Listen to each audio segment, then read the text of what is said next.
Hello friends. तो आज सी language tutorial में आज हम पढ़ेंगे फॉर लूप के बारे में।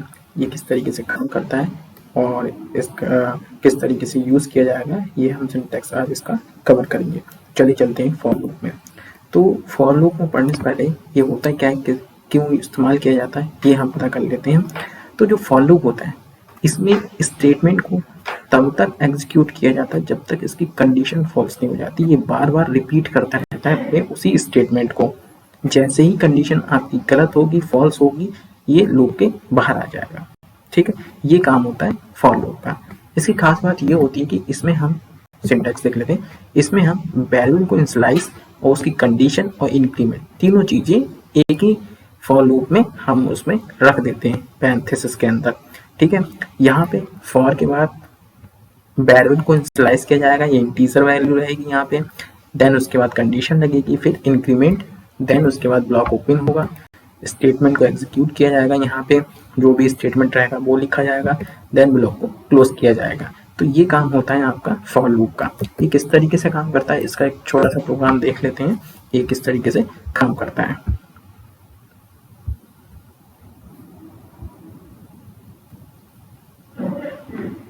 तो यहाँ पे एक आई नाम का वेरिएबल लिया गया है, ये आई नाम का वेरिएबल हो गया और यहाँ पे आई को इनिशियलाइज कर दिया गया। आई की वैल्यू कितनी है, आई की वैल्यू है 1। देन यहाँ पे कंडीशन क्या लगी है, यहाँ पे कंडीशन लगी है आई लेस देन इक्वल टू 10 और आई को इंक्रीमेंट कर दिया। और जब तक ये कंडीशन चलती रहेगी तब तक हमारा ये प्रिंट आई होता रहेगा। जैसे ही कंडीशन आपकी फॉल्स होगी, अब कंडीशन कब फॉल्स होगी, कंडीशन जब फॉल्स होगी जब आई की वैल्यू 11 हो जाएगी और इस तरीके से, तब इस कंडीशन क्या होगी, ये हो जाएगी फॉल्स। ठीक है, तब आपका लूप के बाहर आ जाएगा। ठीक, तो ये काम होता है फॉर का। एक बार फिर से समझ लीजिए, यहाँ पे आई की वैल्यू हमने इनिशियलाइज कर दी है 1 और यहाँ पे हमने कंडीशन लगा दी है आई लेस देन इक्वल टू 10 और आई प्लस प्लस। ठीक है, यहाँ पे आई की वैल्यू कितनी 1, तो पहले आपका ये 1 प्रिंट करेगा, देन उसके बाद इंक्रीमेंट होगा, दो को आएगा, 2 को कंडीशन चेक करेगा कि 2 छोटा है 10 से, हाँ 2 छोटा है 10 से, तो उसने 2 को ही प्रिंट करेगा। देन यहाँ पे इंक्रीमेंट हुआ 3, आई की वैल्यू कितनी हुई 3 के बाद वो फिर से आया, कंडीशन चेक किया कि हाँ छोटा है, तो उसने 3 को प्रिंट किया। इस तरीके से 4 5 6 7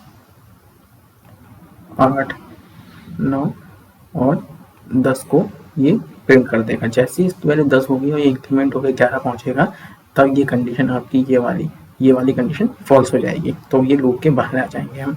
ठीक है, तो इस तरीके से ये हमारा फॉर लूप काम करता है। अब इसी प्रोग्राम को हम टर्बो सी में रन करके देखेंगे किस तरीके से ये काम करता है। चलिए चलते हैं टर्बो सी पे। तो फ्रेंड्स, हम टर्बो सी के डैशबोर्ड पे आ चुके हैं और अब यहाँ पे हम सबसे पहले अपनी हेडर फाइल्स को इंक्लूड करते हैं। सबसे पहले स्टैंडर्ड इनपुट आउटपुट की हेडर फाइल्स को, देन इसके बाद कंसोल इनपुट आउटपुट की हेडर फाइल्स को इंक्लूड कर लेते हैं। ठीक है, इसके बाद int main, then block open करते हैं इसका, फिर एक डेटा टाइप लेते हैं इंटीजर टाइप का, आई नाम का वेरिएबल डिक्लेयर करते हैं। अब लगाते हैं फॉर।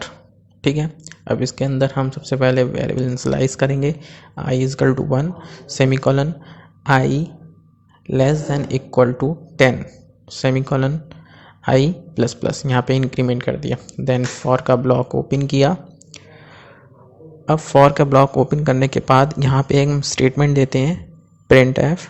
क्या प्रिंट एफ हो जाए, डबल कोटेशन के अंदर हम लिखते हैं %d/n फॉर न्यू लाइन। ठीक है, फिर कॉमा लगा के आई को प्रिंट करता रहे। कब तक, जब तक फॉर की कंडीशन ट्रू रहे। ठीक है, गेट ch और देन मेन ब्लॉक भी क्लोज। ठीक है, अब हम इसको रन करके देखते हैं कि क्या हमें आउटपुट मिलता है। ठीक है, हम इसको रन करते हैं। रन किया तो देखिए आपके सामने 1 से लेकर 10 तक की गिनती मिल गई हैं। क्यों, क्योंकि हमारी कंडीशन जो थी वो आई की इक्वल टू 10 तक थी, 11 तक नहीं थी।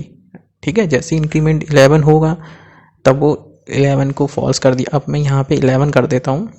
अब फिर से रन करके देखता हूँ तो देखिए 11 तक आ जाएगी, 12 तक नहीं आएगी, क्योंकि जैसे ही 12 पहुँचेगा वहाँ पे लूप के बाहर आ जाएगी, कंडीशन गलत हो जाएगी। यहाँ पे क्लियर स्क्रीन का यूज़ कर लेते हैं, फिर रन करके दिखाता हूँ मैं फिर से आपको। देखिए आ गया ना 1 से 11 तक। क्यों 12 तक क्यों नहीं पहुंची? क्योंकि 12 के पहुंचने पे कंडीशन उसकी गलत हो गई, क्योंकि हमने जो लिखा था वो 11 तक लिखा था। ठीक है, मैं इसको 10 कर दे रहा हूँ, तो देखिए 10 तक ही आएगा, 11 तक नहीं पहुंचेगा। क्यों? 10 के बाद जैसे 11 पहुंचेगा तो 11 तो बड़ा है 10 से, तो इसीलिए कंडीशन फॉल्स हो जाती है, तो लूप के बाहर आ जाएगा। ठीक है, आई होप आपको ये फॉर लूप बहुत अच्छे से समझ में आया होगा। Thank you.